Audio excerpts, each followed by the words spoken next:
তো welcome to my channel Ayan vibes where every vibes is a good vibes.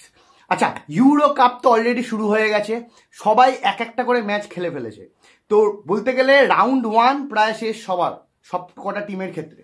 তো কালকে last match ছিল group F এর round ওয়ানে, যেখানে প্রত্যেকটা টিম একটা করে ম্যাচ খেলবে। দুটো ম্যাচ ছিল কালকে। একটা প্রথম ম্যাচ ছিল জিওর্জিয়া ভার্সেস তুর্কি, আর সেকেন্ড ম্যাচ ছিল পর্তুগাল ভার্সেস চেক রিপাবলিক। অনেকে কালকে 12:30টার ম্যাচের জন্য, মানে পর্তুগাল ভার্সেস চেক রিপাবলিক ম্যাচের জন্য কালকে রাজ জেগেছিল। কারণ আমাদের সবার ফেভারিট ক্রিস্টিয়ানো রোনাল্ডো 39 বছর বয়সেও তিনি পর্তুগালের জার্সি গায়ে এখনও সেই লেভেলের ডেডিকেশন দিয়ে খেলে যাচ্ছেন। তো পর্তুগাল আর চেক রিপাবলিক ম্যাচে আসার আগে কালকে বলে রাখি, যেটা 9:30 থেকে শুরু হয়েছিল যে ম্যাচটা, জিওর্জিয়া ভার্সেস তুর্কি।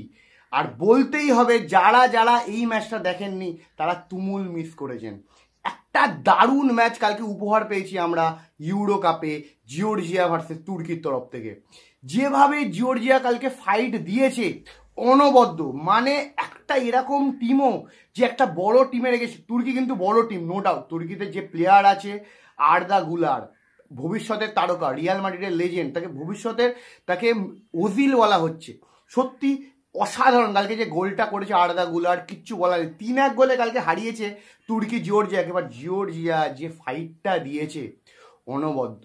3-1 গোলে কালকে লাস্ট গোলটা কিন্তু গোলকিপার উঠে গেছিল হেড মারার জন্য, সেক্ষেত্রে কিন্তু গোলটা খেয়েছে। বাট কালকে কিন্তু জিওর্জিয়া দারুণ ফুটবল খেলেছে, এইটা মানতেই হবে, কোনো অস্বীকারের কোনো ব্যাপার নেই। তুর্কি তো জেতার জন্যই নেমেছে, কারণ তুর্কি বড় টিম। তুর্কি আশা রাখছি তুর্কি অন্তত সেমিফাইনাল পর্যন্ত যাবে। যেভাবে তুর্কির টিমটা সাজিয়েছে কালকে, যেভাবে খেলেছে, ওয়েল অর্গানাইজড। তো এক্ষেত্রে তুর্কি ভালো পারফরমেন্স দিয়েছে। দেখা যাক। গ্রুপ এফ কিন্তু যতটা মনে ছিল সহজ, ততটা নয়, বিশেষ করে জিওর্জিয়া খেলা দেখার পরে। আর কালকে যেটা সেকেন্ড ম্যাচ হয়েছে, পর্তুগাল ভার্সেস চেক রিপাবলিক। তো কালকে কিন্তু পর্তুগাল যেভাবে টিম সাজিয়েছিল, 3টে ডিফেন্সে টিম সাজিয়েছিল। একদিকে হচ্ছে আমাদের রুবেন ডিয়াস, পেপে আর নুনো মেন্ডেস কিন্তু অনেকটা ওভারল্যাপে খেলেছিল, অনেকভাবে ওভারল্যাপে রান নিচ্ছিল। তখন কিন্তু জুয়া কানসেলো কিন্তু সিবি অথবা লেফট উইং ব্যাকের জায়গায় চলে আসছিল। সেক্ষেত্রে রাফায়েল লিয়াও আর হচ্ছে ওইদিকে বার্নার্ডো সিলভা বাদিক থেকে উইংয়ের অ্যাটাকগুলো করছিল। আর বার্নার্ডো সিলভা অনেকবার ঢুকে আসছিল, ওই দিক থেকে ডিয়াগো ড্যালাট কিন্তু ওই জায়গাটা কাজে লাগাচ্ছিল। আর মাঝমাঠে তো আমরা জানি ব্রুনো ফার্নান্ডেস ভালো ফুটবল খেলেছে, আর স্ট্রাইকারে আমাদের ক্রিস্টিয়ানো রোনাল্ডো। কিন্তু দেখার বিষয় এটাই যে রবার্টো মার্টিনেস কোচ, ইনি বেলজিয়ামের কোচ ছিলেন। ইনি কিন্তু 3 ডিফেন্সেই খেলা ভালোবাসেন। কারণ এখন যেহেতু 3 ডিফেন্সের চল, তিনি কিন্তু অনেক আগে থেকেই, মানে প্রায় 2015-16 থেকেই তিনি কিন্তু এই 3 ডিফেন্সে খেলে যাচ্ছেন। তো তার কিন্তু অভিজ্ঞতাটা আছে ভালো। যেহেতু 3টে ডিফেন্সে খেলছে, সেক্ষেত্রে তোমাকে মাঠে এমন একটা হোল্ডিং প্লেয়ার লাগবে যে তোমাকে পুরো ওয়ার্কলোড নেবে। সেক্ষেত্রে আমার জন্য কালকে ভিটিনিয়া প্লেয়ারটা অবশ্যই ম্যান অফ দ্য ম্যাচ। কারণ ভিটিনিয়া যে ওয়ার্কলোড নিয়েছে, যেভাবে অ্যাটাকে সহায়তা করেছে, যেভাবে ডিফেন্সে কাউন্টার অ্যাটাক যেগুলো আছে চেক রিপাবলিকের তরফ থেকে, সেইগুলোকে ভেঙেছে, বল উইন করেছে। কালকে পর্তুগালের খেলায় সব থেকে মূল যদি কোনো ব্যক্তি হয়ে থাকে, সেটা হচ্ছে ভিটিনিয়া। কিছু করার নেই, দারুণ থ্রু বল বাড়িয়েছে, দারুণ বল সুইচ করিয়েছে। সেক্ষেত্রে ভিটিনিয়া কিন্তু এবারে পর্তুগালের একটা বড় নাম হতে পারে, ইম্পর্টেন্ট নাম হতে পারে। সেক্ষেত্রে কিন্তু আমাদের পর্তুগালের ক্ষেত্রেও জুয়াও ক্যান্সেলোর ফর্মটা থাকা খুব জরুরি, কারণ জুয়াও ক্যান্সেলো একটা বড় প্লেয়ার, এবং ব্রুনো ফার্নান্ডেস আর হচ্ছে আমাদের ক্রিস্টিয়ানো রোনাল্ডো, এই দুটো প্লেয়ারকেও কিন্তু জ্বলে উঠতে হবে। পর্তুগাল কিন্তু ম্যাচের প্রথম থেকে শেষ পর্যন্ত পুরো আক্রমণাত্মক ভূমিকায় ছিল। 700রও বেশি পাস খেলেছে, 70%-এর বেশি বল পজিশন। সেক্ষেত্রে কিন্তু পর্তুগাল কালকে জেতার জন্য নেমেছে, এবং অন্যান্য টিমের ক্ষেত্রে একটা মেসেজ পাঠিয়েছে যে আমরা কিন্তু এবারে ইউরো কাপে অন্যরকম ফুটবল খেলবো, যেটা কিন্তু এর আগের কোচের ক্ষেত্রে কিন্তু খেলা যায়নি পর্তুগালের তরফ থেকে, আমরাও দেখতে পারিনি।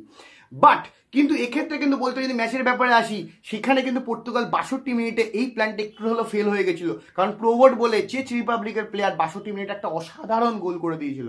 সেক্ষেত্রে কিন্তু দূরপাল্লা শটে সত্যি এবারে ইউরো কাপে যে গোলগুলো হচ্ছে না, সেটা তুর্কি আর জর্জিয়ার ক্ষেত্রে হোক, এই ম্যাচেও অসাধারণ গোলটা করেছে। বাট সেক্ষেত্রে কিন্তু 69 মিনিটে পর্তুগাল কিন্তু জবাব দেয়, এবং পর্তুগাল কিন্তু ওন গোলের মাধ্যমে 1-1 করে সমতা ফেরায়। বাট 92 মিনিটে 21 বছরের একটা প্লেয়ার কঞ্চিচাও, সে এসে ইনজুরি টাইমে এসে গোল করে দিয়ে চলে যায়। সেক্ষেত্রে কিন্তু বলতেই হয় যে এই যে পর্তুগাল টিমে প্রতিভার কোনো অভাব নেই, রিজার্ভ বেঞ্চও স্ট্রং, প্লেইং 11ও স্ট্রং। কোচ কিন্তু রবার্টো মার্টিনেজ কিন্তু ভাববে যে কাকে ছেড়ে কাকে খেলাবো। সেক্ষেত্রে কিন্তু পর্তুগালের একটু সমস্যা হতে পারে পরবর্তীকালে, যখনই তারা রাউন্ড অফ 16-এ যাবে, গ্রুপ 8-এ যাবে, কোয়ার্টার ফাইনালসে যাবে, তখন কিন্তু কঠিন প্রতিপক্ষের সাথে খেলা পড়বে। সেক্ষেত্রে কিন্তু পর্তুগালকে কিন্তু এত অ্যাটাকিং ফুটবল খেললে হবে না, কারণ কাল কিন্তু চেক রিপাবলিক অনেকটাই কিন্তু এক সমস্যায় ফেলেছিল কাউন্টার অ্যাটাকের ক্ষেত্রে, একদম খেলার শুরুতে কিন্তু গোলও করে দিতে পারতো। সেক্ষেত্রে পর্তুগাল কালকে ভালো ফুটবল খেলেছে। এবারে আসি ইউরোর বাকি টিমগুলো এই রাউন্ড অফ 1-এ কিভাবে খেললো। তো আমি আগেই বলেছিলাম যে প্রত্যেকটা টিম একটা করে ম্যাচ খেলে ফেলেছে, যার মধ্যে আমার সবথেকে যার খেলা সবথেকে বেশি ভালো লেগেছে, যারা ডমিনেট ফুটবল খেলেছে, এক হচ্ছে জার্মানি, দুই হচ্ছে নেদারল্যান্ড। এরা দুজন কিন্তু ডমিনেট ফুটবল খেলেছে। বাদ বাকি হয়তো এবারে ইউরো শুরুতে হয়তো আমরা সেরকম আপসেট দেখতে পারিনি, একটা ম্যাচ ছাড়া, বেলজিয়ামের ম্যাচ ছাড়া। প্রত্যেক কটা বড় টিম যাদের নিয়ে প্রত্যাশা ছিল, যাদের নিয়ে ভেবেছিল যারা রাউন্ড অফ 16-এ যাবে বা কোয়ার্টার ফাইনালস যাবে, তারা প্রত্যেক কটা টিমই কিন্তু প্রথম ম্যাচটা জিতেছে। হ্যাঁ, একটাই আপসেট দেখা গেছে, যেটা হচ্ছে বেলজিয়াম আর স্লোভাকিয়ার ক্ষেত্রে। স্লোভাকিয়া 1-0 গোলে বেলজিয়ামকে হারিয়েছিল। বাদ বাকি জার্মানি ডমিনেট ফুটবল খেলেছে, নেদারল্যান্ড ডমিনেট ফুটবল খেলেছে, স্পেন ডমিনেট ফুটবল খেলেছে, ইতালিও কিন্তু ভালো ফুটবল খেলেছে, আর পর্তুগালও ভালো ফুটবল খেলেছে।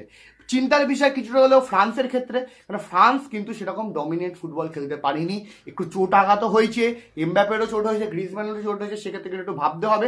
বাট আজকে আবার খেলা আছে, জার্মানির খেলা আছে, সেক্ষেত্রে দেখতে হবে রাউন্ড অফ 2 আবার শুরু হচ্ছে, প্রত্যেকে নিজেদের দুটো করে ম্যাচ খেলবে। দেন দুটো করে ম্যাচ আসার পরে আবার আমি বিশ্লেষণে আসবো যে কে কিরাম খেললো। আপাতত ইউরো 2024 কিন্তু জমে উঠেছে। আমি চাই যে বেস্ট টিম তারা কোয়ালিফাই করুক। অনেকে ভালো খেলেছে, অনেক ছোটো ছোটো টিম কিন্তু ফাইটও দিয়েছে, সেক্ষেত্রে কিন্তু দেখতে হবে।